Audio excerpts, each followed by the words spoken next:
Until now, Jessica's law, approved by California voters back in 2006, prohibited all sex offenders on parole from living within 2,000 feet of schools, parks, and other places where children congregate. Now, parolees not convicted of sex crimes involving children can live within the 2,000-foot parameter. Here with the details are my guests, Cal Western School of Law Assistant Professor Alex Simpson and Susan Fisher, former chair of the Parole Board and now legislative advocate with Citizens Against Homicide. And Alex, who does this change apply to and when will it go into effect? So the California Supreme Court came out with this decision a little bit ago. It would apply in San Diego County to about 400 or to 500 people who are currently on parole and convicted of a sex offense.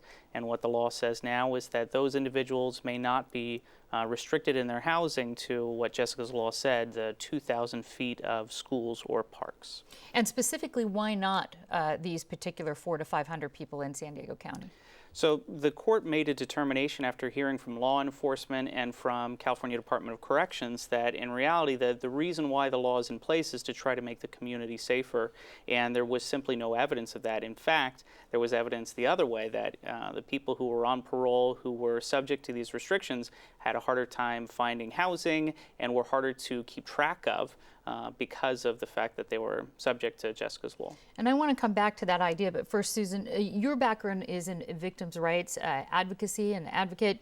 Why do you support this change? Because it's a good change. It is, in fact, going to help parole keep track of sex offenders in a more effective way. When I was doing revocation hearings with the parole board, many of the people that I was working with were sex offenders who had nowhere to live because of the restrictions, who had nowhere to plug in their GPS so that we could keep track of them, and it made them less stable, which makes us less safe. So less stable meaning you couldn't track them? They would be, what would happen to them? Well, less stable in many ways. We couldn't track them if they couldn't keep their GPS charged, and we didn't have an address to locate them. But also because they're living under bridges and in culverts and in homeless camps, their access to drugs and to other issues that they might get involved with are more prevalent, and they're less stable, they're more angry, they're not taking medication if they need it, and it's putting us at a greater risk. So logistically, Alex, hearing from that end of it, how did Jessica's law's restrictions here in San Diego County, how did that end up, where we just heard that a lot of people ended up maybe being homeless or on the run? Yeah, the court heard testimony from a number of different law enforcement agencies who all testified that, for example, that the homeless population, the homeless percentage of individuals who are on parole and subject to these laws increased by 24 times after the enactment of Jessica's law.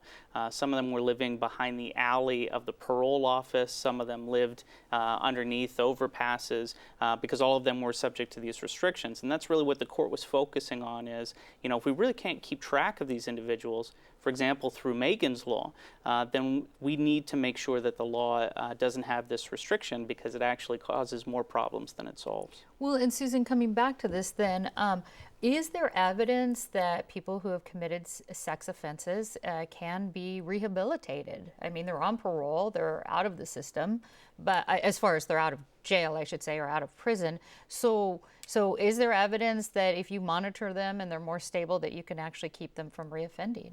Well, I think it depends on what kind of sex offense you're talking about. Certainly some people who just were acting in a criminal way might be able to be rehabilitated. I think it's a different issue for pedophiles, and I don't know that we have evidence that we can rehabilitate them, but certainly we want to be able to keep track of them, and we can't do that if we don't know where they're living. Well, certainly, and this does not, just to be clear, does not apply to pedophiles, anybody who's been convicted of a crime, a sex crime with a child.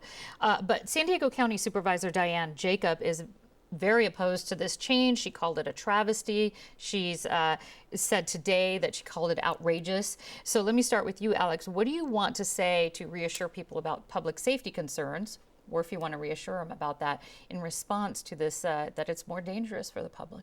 Yeah, let me just clarify. This is not really a position that the California Supreme Court was taking about Jessica's law itself. It really was just trying to determine what was the law meant to do, was obviously to promote public safety and make the community more safe, versus what the practical effects of the law are, which is that it makes the community less safe because it's harder to keep track of these individuals. So it really is not a kind of a comment on the law itself, it's just about the practical effects and the aspects of it. All right, we are out of time. Alex Simpson and Susan Fisher, thank you so much. Thank you. Thank you.